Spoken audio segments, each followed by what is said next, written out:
Welcome to my YouTube channel.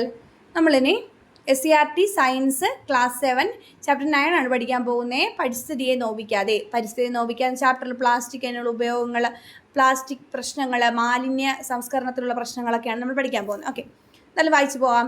Plastic ഉൾപ്പെടെയുള്ള മാലിന്യങ്ങൾ കത്തിക്കുമ്പോൾ ഉണ്ടാകുന്ന രാസവസ്തുക്കളാണ് carbon dioxide, sulphur dioxide, nitrogen dioxide, പദാർത്ഥങ്ങളുടെ സൂക്ഷ്മ കണികകൾ, ഡയോക്സിനുകൾ. ഇതൊക്കെ ഭയങ്കരമായിട്ട് മനുഷ്യർക്ക് ദോഷങ്ങൾ ഉണ്ടാക്കുമെന്ന് ആലോചിക്കുക. നൈട്രജൻ ഡയോക്സൈഡ് ഒക്കെ ശ്വാസകോശ രോഗങ്ങൾക്ക് കാരണമാകും. സൾഫർ ഡയോക്സൈഡ് ഹൃദയ സംബന്ധവും ശ്വാസകോശ സംബന്ധമായ രോഗങ്ങൾക്ക് കാരണമാകും. കാർബൺ ഡയോക്സൈഡ് കുറഞ്ഞ അളവിൽ പോലും ശരീരത്തിലെത്തിയാൽ തലവേദന, ക്ഷീണം, കാഴ്ചമങ്ങൽ, ഓർമ്മക്കുറവ് എന്നീ പ്രശ്നങ്ങൾ ഉണ്ടാകും. കൂടിയ അളവിലാണെങ്കിൽ കാർബൺ മോണോക്സൈഡ് ശ്വസിക്കുമ്പോൾ എന്താണ് സംഭവിക്കുന്നത്? മരണത്തിന് കാരണമാകും. ഡയോക്സിനുകൾ ക്യാൻസറുകൾക്ക് കാരണമാകും. ഇത്ര കാര്യങ്ങളൊക്കെ ഓർക്കുക. അന്തരീക്ഷ വായുവിലെ ഘടകങ്ങളും അളവുകളും: nitrogen 78%, oxygen 21%, carbon dioxide 0.04%, മറ്റുള്ളവ 0.96%. അന്തരീക്ഷ വായുവിൽ ഏറ്റവും കൂടുതലുള്ള വാതകം നൈട്രജനാണ്. അന്തരീക്ഷ വായുവിൽ പുകയും വിഷവാതകങ്ങളും മറ്റു പദാർത്ഥങ്ങളും രാസപദാർത്ഥങ്ങളും കലരുമ്പോൾ അതിനെ വിളിക്കുന്നത് എന്താണ്? വായു മലിനീകരണം എന്നാണ്. വായു മലിനീകരണത്തിന് കാരണമാകുന്ന പ്രകൃതി പ്രതിഭാസങ്ങളാണ് അഗ്നിപർവ്വത സ്ഫോടനങ്ങൾ, ഭൂകമ്പം, കാട്ടുതീ തുടങ്ങിയവ. വിറക്, മണ്ണെണ്ണ, പാചകവാതകം തുടങ്ങിയ കത്തുമ്പോൾ പുറന്തള്ളുന്ന രാസവസ്തുക്കൾ carbon dioxide, carbon monoxide, nitrogen dioxide, പദാർത്ഥങ്ങളുടെ സൂക്ഷ്മ കണികകൾ എന്നിവയാണ്. ഓക്കെയാണേ. പാചക ഇന്ധനങ്ങൾ കത്തുന്നത് മൂലം അടുക്കളയിൽ ഉണ്ടാകുന്ന വായു മലിനീകരണം സ്വീകരിക്കാൻ ചിമ്മിനി നിർമ്മിക്കണം.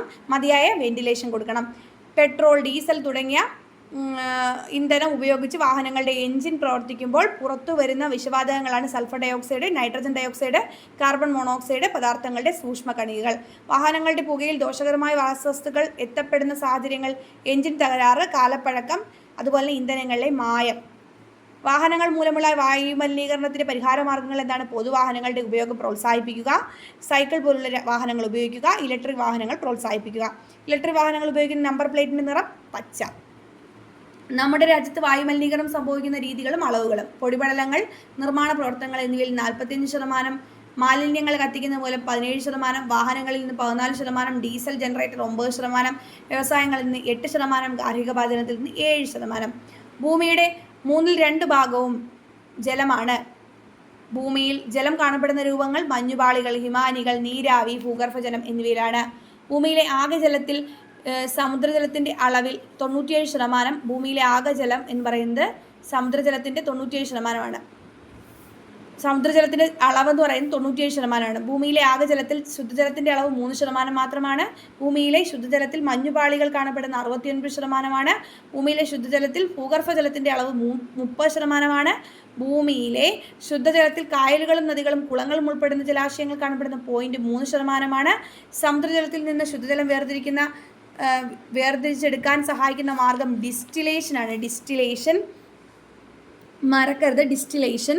ജലാശയങ്ങൾ മലിനീകരണപ്പെടുന്ന സാഹചര്യങ്ങൾ: പ്ലാസ്റ്റിക് മാലിന്യങ്ങൾ വലിച്ചെറിയുന്നത് മൂലം രാസവസ്തുക്കൾ ഒഴുകിയെത്തൽ, കീടനാശിനികളുടെ അമിതോപയോഗം, മലിനജലം ഒഴുക്കിവിടൽ, അറവുശാലകളിലെ മാലിന്യങ്ങൾ മണ്ണിലും ജലാശയങ്ങളും നിക്ഷേപിക്കുന്നത്, വ്യവസായശാലകളിലെ മാലിന്യങ്ങൾ ജലാശയങ്ങളിലേക്ക് ഒഴുക്കിവിടുന്നത്.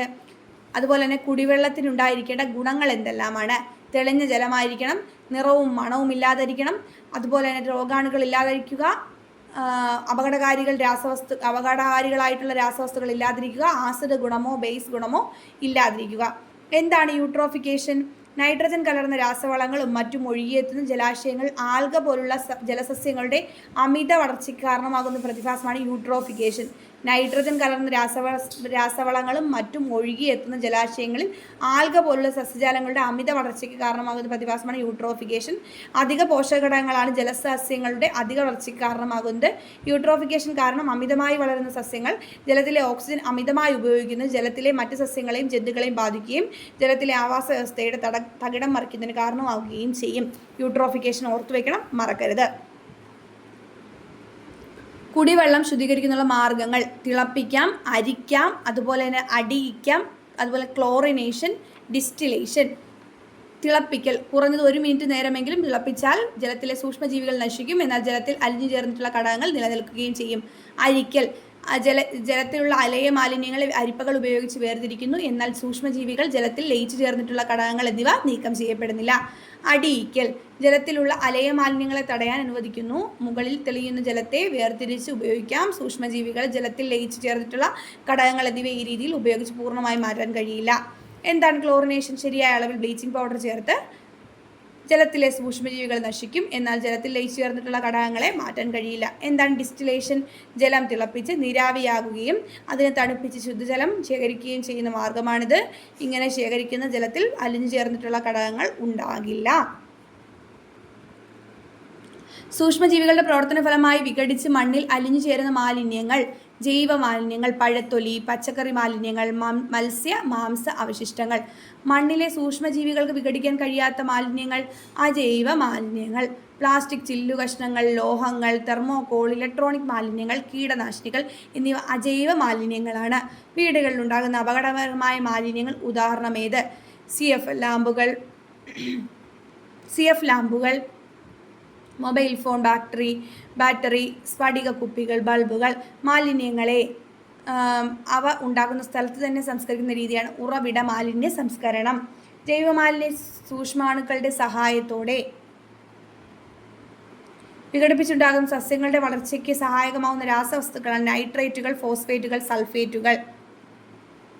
ഗാർഹിക തലത്തിൽ ജൈവമാലിന്യ സംസ്കരണത്തിലുള്ള 3 രീതികൾ: മണ്ണിര കമ്പോസ്റ്റിംഗ്, വായു സമ്പർക്ക കമ്പോസ്റ്റിംഗ്, ജൈവവാതക നിർമ്മാണം, ബയോഗ്യാസ് നിർമ്മാണം.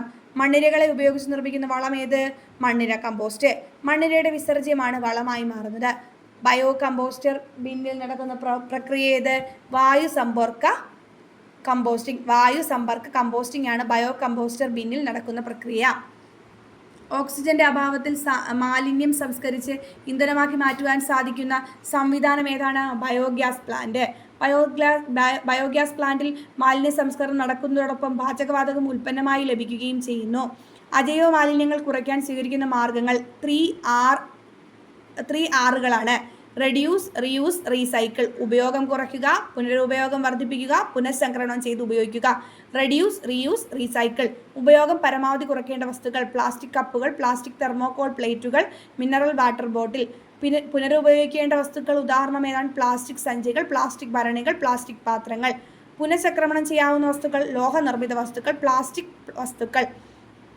അജൈവ മാലിന്യങ്ങളെ സംസ്കരണ കേന്ദ്രങ്ങളിൽ എത്തിക്കുന്നതിന് പഞ്ചായത്തുകളുടെ കീഴിൽ പ്രവർത്തിക്കുന്ന കൂട്ടായ്മയുടെ പേരെന്താണ്? ഹരിത കർമ്മസേന. ഓക്കെ, ഇതാണ് ഇവിടെ നമുക്ക് പഠിക്കാനുള്ളത്. താങ്ക്